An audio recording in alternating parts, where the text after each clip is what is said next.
Hi, everybody, and welcome to the Moxie Coaching Podcast. My name is Michelle, and I'll be your host as we explore what coaching is and how it can help you create your best life. If you're anything like me, it's important to you to give back in some way. Maybe it's volunteering in the soup kitchen. Maybe it's donating $1 million to environmental research. It doesn't really matter.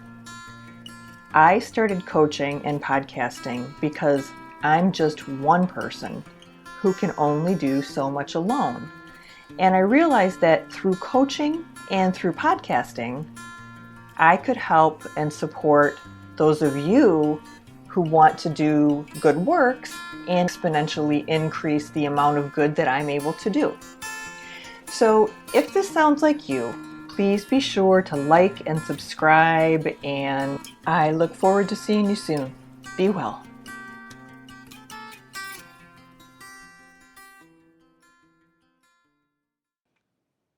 Hey everyone, Michelle here.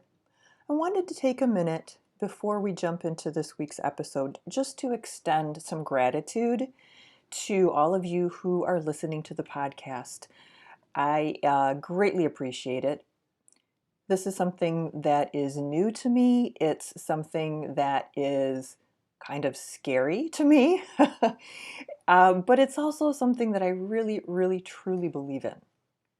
And I want the podcast to be a resource for anyone who is doing some personal exploration work at this point.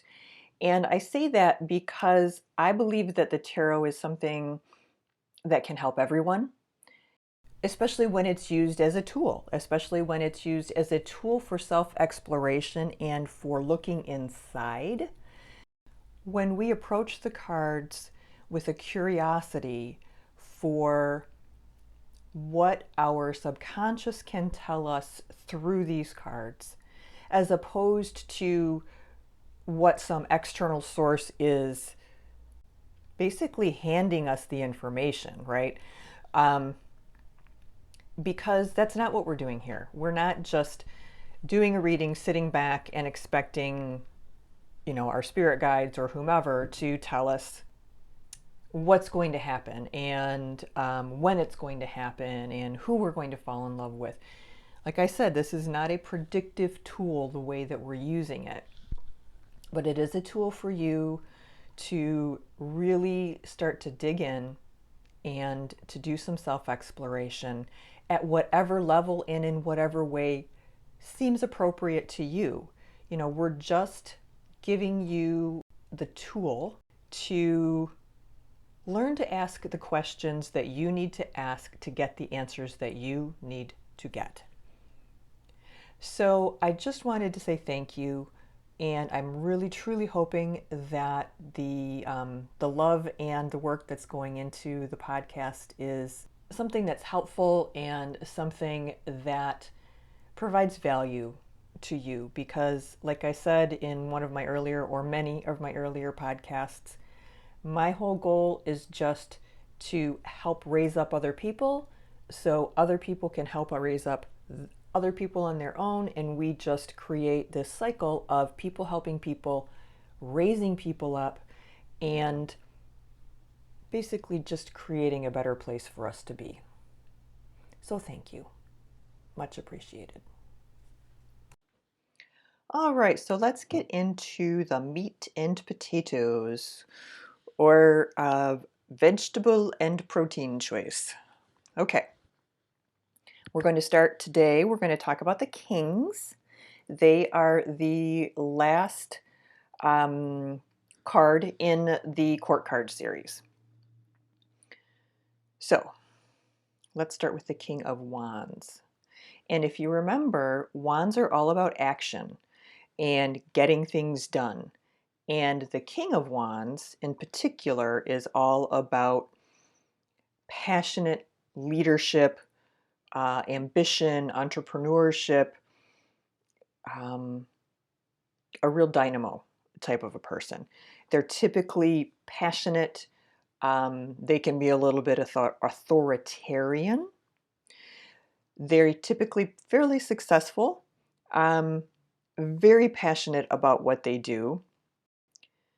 The King of Wands is usually a pretty creative person. So this creative, intense male energy that has a tendency to think it's right all the time, when it's not, by the way. They can be a little bit quick to anger, but they, in general, are pretty darn amazing people. So in terms of archetypes, who fits this archetype? To me, people like Oprah. She's just this powerhouse of passion for making the world a better place. And she is constantly on the move. She is constantly doing, creating, developing, participating, leading, motivating people to do the same.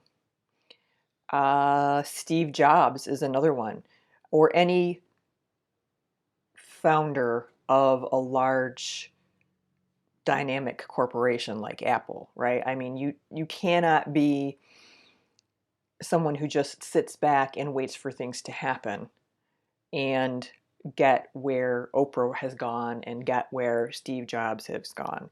You have to be passionate and outgoing and really willing to put yourself out there.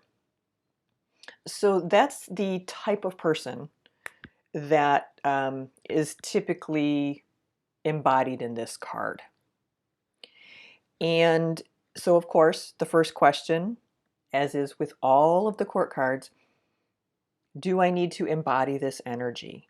Is there a situation around me right now, or am I in the midst of a situation in which I need to embody this strong, powerful, passionate King of Wands energy?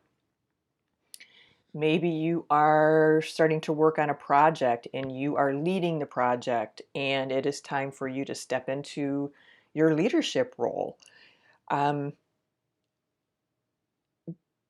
Are you over embodying this energy, right? The contrast, always the light and the dark.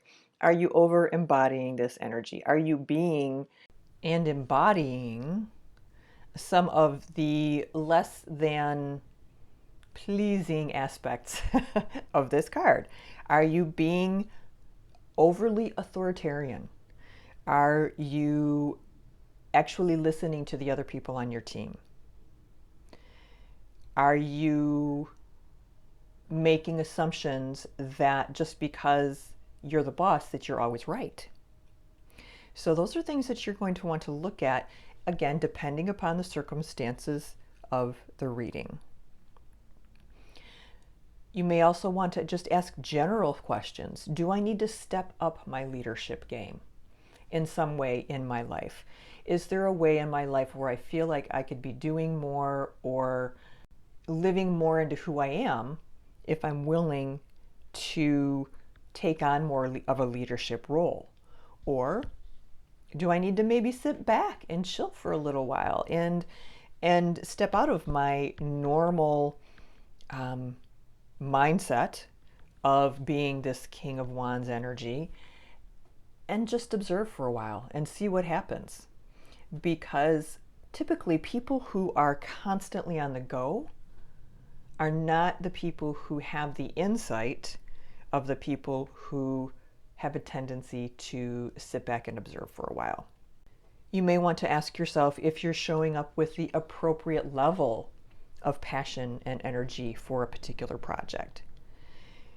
You could also ask if this card is representative of someone else. Maybe you are, maybe you're a team member on a project, and this card comes up. This card could very well be representing the leader of that team project. And of course, the context of the cards around that would help you understand a little bit better about why that card was there. You also might want to know if someone needs you to show up for them as the King of Wands?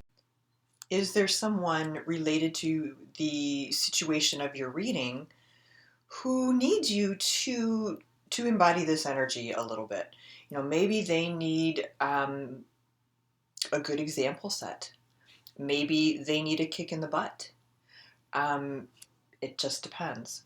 So take a look at the context of your reading, take a look at the card, and see when you turn the pieces around how they might fit together and help you get some answers.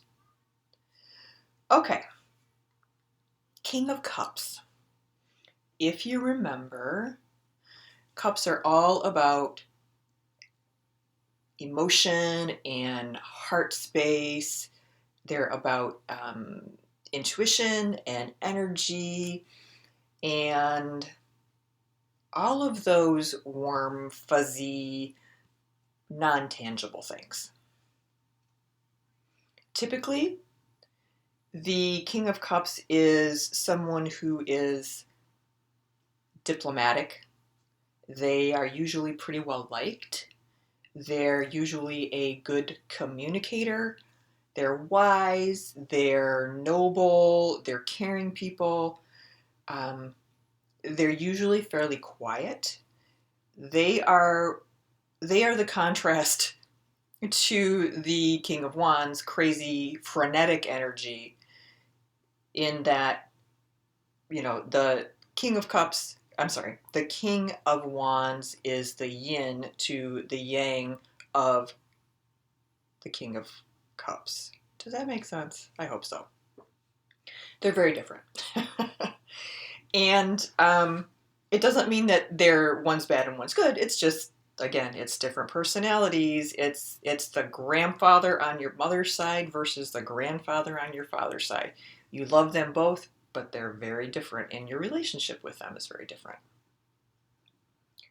The King of Cups coming up in a reading may be asking you again, do you need to embody this energy? Do you need to embody this energy of being calm and sage-like and wise and someone who's able to impart wisdom in a way that can be heard? You also may want to ask if you need to back off. Maybe you are naturally a King of Cups type of energy. If you're working with someone who needs a lot of personal, emotional, energetic space, I think sometimes cups can be a little bit, what's the word I'm looking for? In your face. In a good way, but definitely in your face. So think about it from the perspective of you are not someone who likes to be hugged, and you were just introduced to someone and they wanted to give you this ginormous, squishy, mushy hug. That's the difference that I'm talking about. It's just a very different way of being. And maybe your squishy, oozy, warm fuzziness makes other people uncomfortable. So just be aware of that if it's coming up in a reading and maybe it doesn't make a whole lot of sense about why it's there.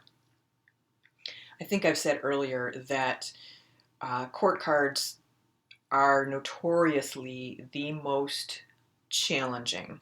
And I have to agree with this. The court cards for me have been a process, a real process of learning the nuances and learning what types of questions to ask myself in order to be able to actually, feel like I'm gleaning some value and some information. Okay. Let's see, what else? Do you need to embrace your sensitivity a little bit more? Or conversely, do you need to be a little bit thicker skinned? Because that king can be a little bit thin skinned. Do you need to toughen up a little bit? I just realized that I have been recording without my microphone plugged into my computer, and I am working on being less of a perfectionist, so I'm leaving it in there. Okay, We're back. So to wrap up the King of Cups, I think a couple good archetypes are people like Jim Carrey, people like Robin Williams. They're these people that you can tell, if you're at all intuitive, if you are at all empathic, you can see that these people are wearing their hearts right on their sleeve. And they're amazingly wonderful, positive energy producing people, but they need help too every once in a while. Okay, thought and thinking and processing information. The King of Swords is typically just what you would assume. He's an intellectual. He is someone with a powerful brain. They can also be very stern and analytical, maybe quite the warrior or conqueror, not warrior, because they're they're the smart ones. They're not the ones that are going to be out there doing hand-to-hand combat, but they would be the type who would be excellent at strategy. Typically, this card is someone who has a little bit of a strong demeanor and a strong personality. They know what they like. They know what they don't like. They're often very ambitious. They have a high level of personal discipline, and they expect everyone else to be as disciplined as they are. So who might you think of as some examples of this King of Swords? This is an interesting one because I can think of a lot of characters or a lot of public personas who embody this in some ways, but they only embody parts of it. So I think Dr. Spock, good old Dr. Spock, whether it's from the Wayback series or the new stuff, is very much one who embodies that energy. It's very clean, analytical, not muddied by emotion, not muddied by feelings of any sort. It's just, give me the facts. I will address the situation based on the facts. Thank you very much. Now you may go. So, great energy to have, a great traits to have in some particular settings. Sheldon Cooper is another one. Now, Sheldon Cooper has that swords energy. He definitely does not have the leadership energy, but he has that swords energy where if it's not logical, it doesn't exist. So what are the questions? Well, again, should you be embodying this energy more than you are as related to this situation? Or should you be perhaps embodying this energy a little bit less in this situation? You know, are you being a big old pain in the butt bossy pants? Or are you in a situation where you're in need of stepping into and borrowing a little bit of that King of Swords power? Is it time for you to consider breaking out of your very strict way of logical thinking? Maybe it's time for you to spend a little bit more time in your heart center, where the King of Cups spends his time, or in, you know, one of the other areas. You may also want to ask yourself if you're in a situation that this card is coming up for you because it's just recommending that you're cautious. It's recommending that you look at things very analytically and keep your emotional thoughts and feelings out of it for right now. Basically, it's all about logic, balance, and analysis. These are not the warmest, fuzziest folks in the court, for sure. The holidays are approaching and they can be challenging. Are you already gearing up for seeing the prim and proper Auntie Karen? You know, the one who's appalled at your nose ring? Or your crazy sibling, or your very politically outspoken in-laws this holiday season? If so, and if the thought of those visits make you want to sit at the kids' table so you can actually enjoy yourself, I'd like you to consider checking out the free Get to Know Yourself Better through Numerology and the Tarot course on the Moxie website. All you need to do is enter the birth dates of your relatives, and you can arrive prepared to navigate the craziness because you're going to understand Aunt Karen just a little bit better. And that is always going to make for an easier day for everyone.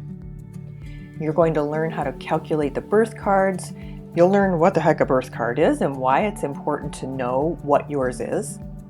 You'll learn the strengths and the weaknesses and the attributes of each card. And you'll begin to gain an understanding of why your brother can be such a butt. So, if you're looking for a little bit of ease in your holiday family situation, check out the link in the show notes. Pentacles are the last. So Pentacles are the last card that we're going to be talking about. I'm sorry, the King of Pentacles is the last card we'll be talking about in this series of court cards. The King of Pentacles, just like all other Pentacles, is all about material, earthly, financial, steady, reliable stuff. This is the guy you want running your company, or the girl, or the woman, or the man, or the human you want running your company, because they've got excellent self-control, they're reliable, they're steady, they enjoy working with finances and money and banking and real estate and all those icky things.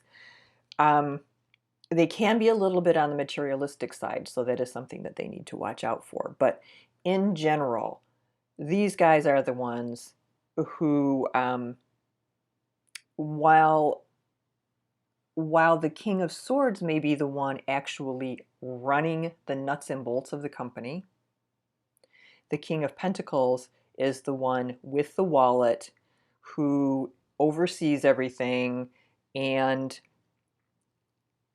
has a more global or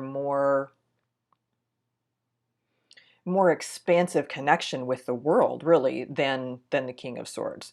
The King of Swords would be, the director of operations, and the King of Pentacles would be probably the chief something or other over them.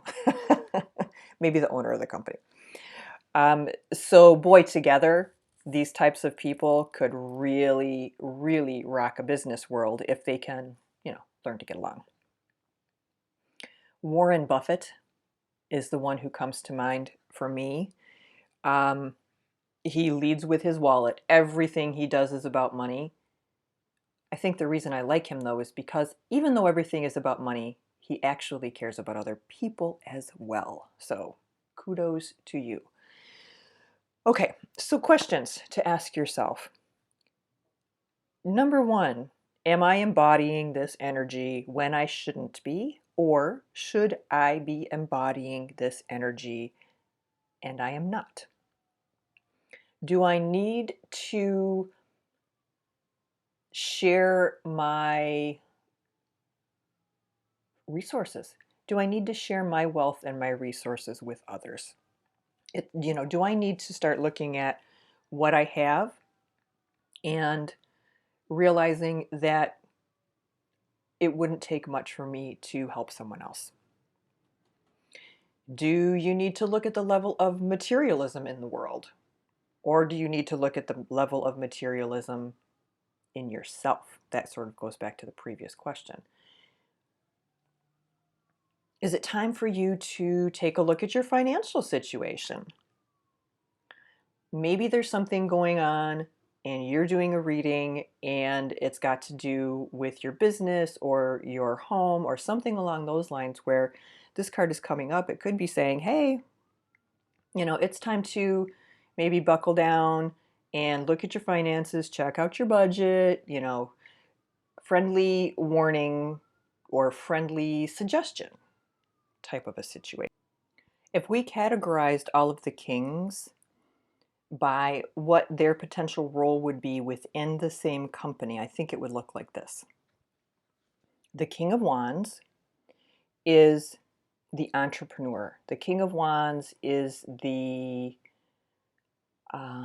Jeff Bezos or the Elon Musk. They are someone who leads. No, I'm going to take that back. Not Elon Musk. No, not Bezos either. They don't deserve that recognition because I don't think they're overly great with their people.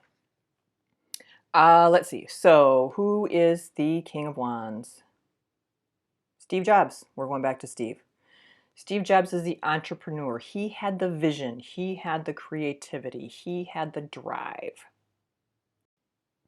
King of Swords, like I said earlier, is your operations person. He is the one for making sure that everything runs smoothly and logically, and your supply chain is where it needs to be, and all of those analytical things.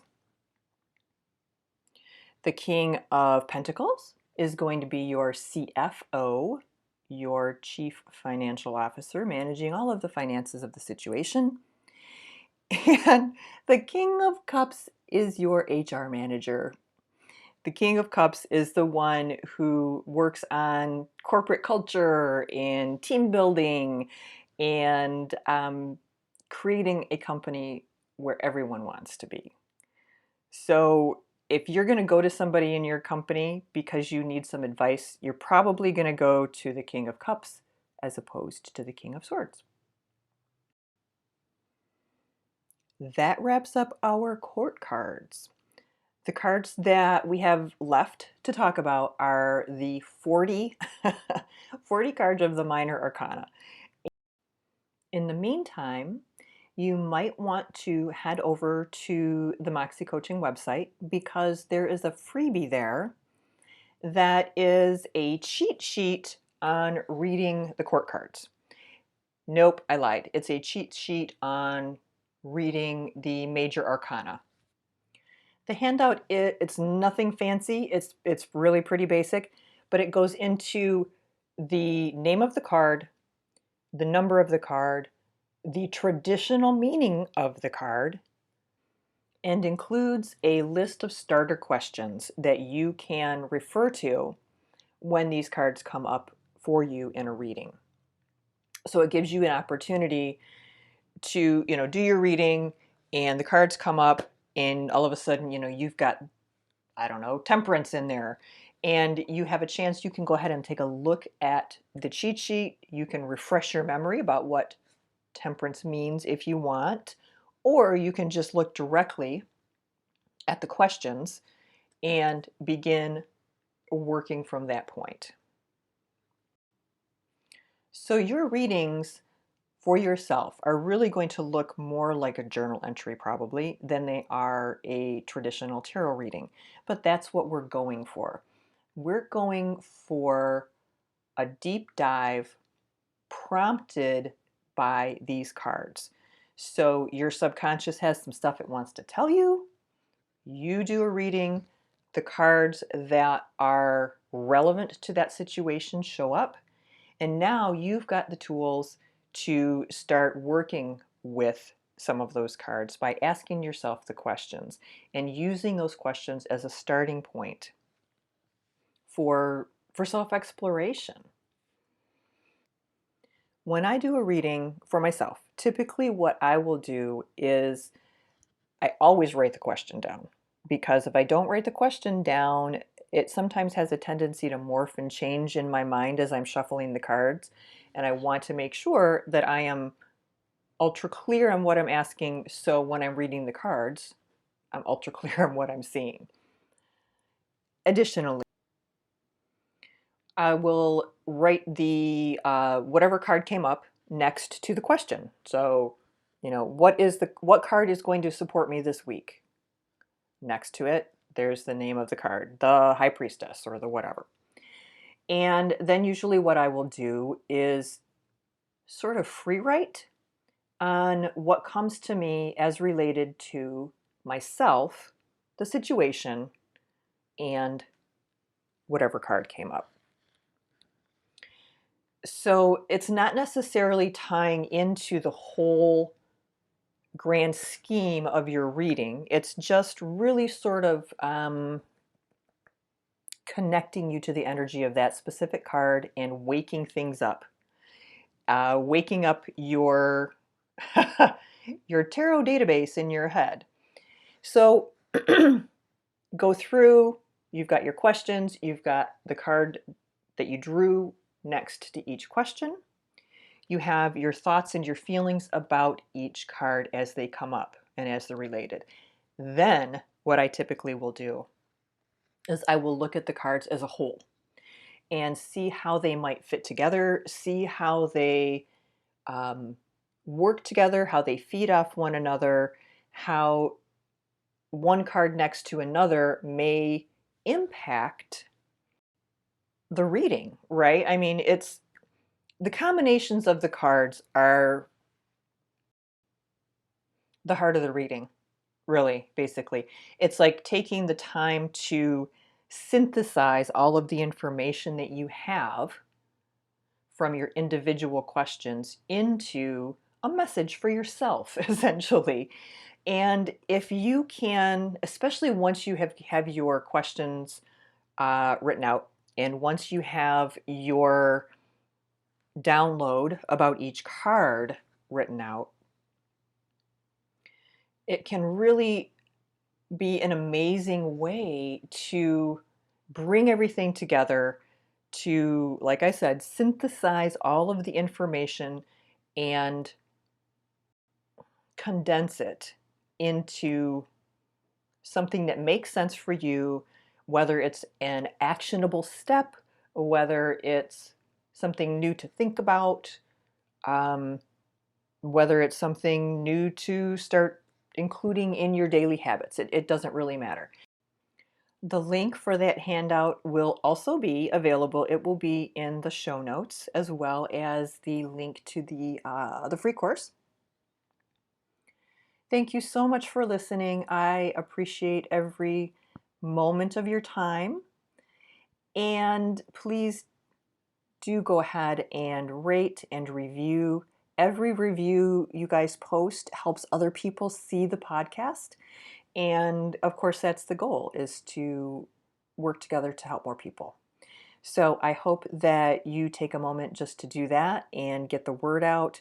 And I will look forward to seeing you in the next episode. Have a fabulous week. Bye-bye.